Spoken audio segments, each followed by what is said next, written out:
Hello, friends. Welcome to the 13th part on the Battle of Raichur series. So, I've been going along this tangent and that tangent and talking about everything under the sun.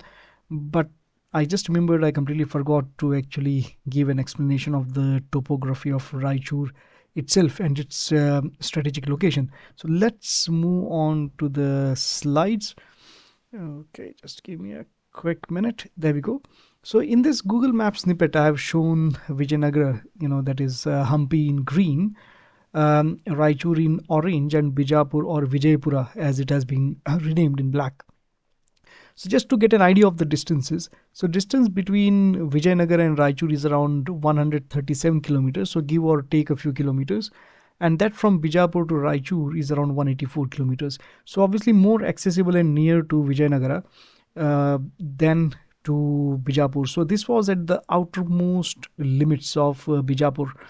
So once Vijayanagara attacked Raichur, it would take Bijapur some time to mobilize and move to the front.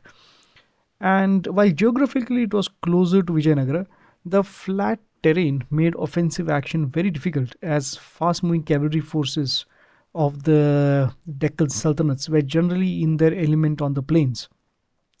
Now, this is similar to the situation that India has vis-a-vis Pakistan, and obviously, even if you look at Operation Sindoor, which just concluded, now Pakistan is a very thin strip of land, and the really crucial part, which is Punjab, is mostly flat, and it makes for very easy movement for defensive action, especially taking Pakistani armored forces right up to the Indian border, and Amritsar is hardly 30 kilometers away from Lahore. So this gives Pakistan an edge as far as defense is concerned, and they have strengthened this considerably by creating a network of canals, trenches, around Lahore and especially around the border. So India had to face the difficulty of actually bridging the Ichogil Canal, which is the first big water body or canal you hit when you cross over from the Indian border, and this impeded the Indian advance as well. So this flat plain around Raichur, like I said, is ideal cavalry country. Okay, so let's have a look at Raichur itself.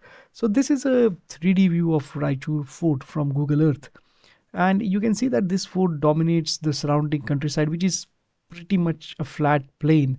And you got the doab, Raichur doab, made by the Bhima and the Krishna rivers, which is not visible in here, but I got a topographic map in the next slide where it's pretty clear. Now, Raichur, obviously, now you got only ruins. So it was a very heavily defended fortress with three lines of fortifications. So if you have seen, pictures, images, or have visited traditional old Indian forts, even in Karnataka or Rajasthan, you see there's typically a first line of fortification or first wall, which is outermost wall. Then you got a second wall after some gap, and then you got a third wall. So typically have three series of fortifications, each more stronger than the other. And the provisions inside this fort were enough to last for at least 5 years, so very well stocked.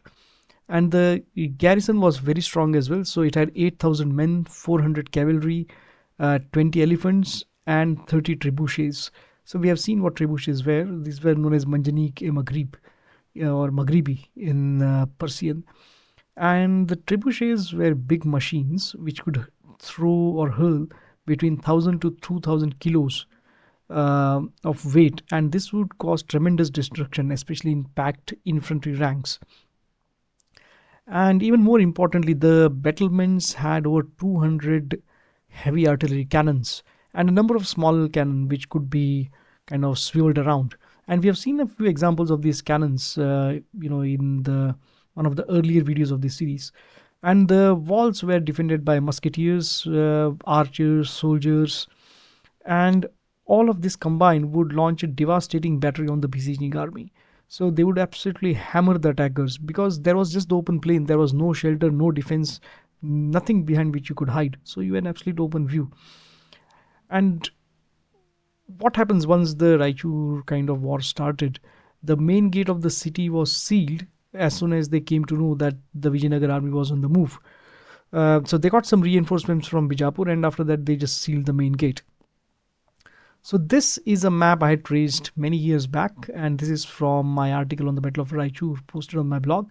So this was traced using a US topographic map, an open source map, and you can see that to the northwest of the of Raichur is the Raichur doab, which is between the Bhima and the Krishna rivers. So everything is flat except for the raised hill on which the fort is built.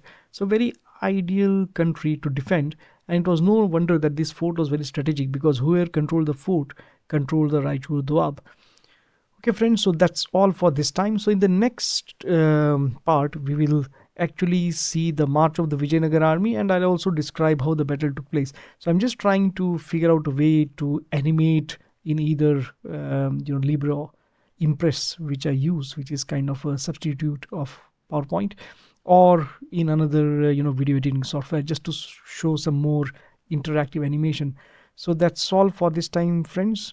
If you all liked, please do remember to share, like, and subscribe, and I will see you next time. Hari Om.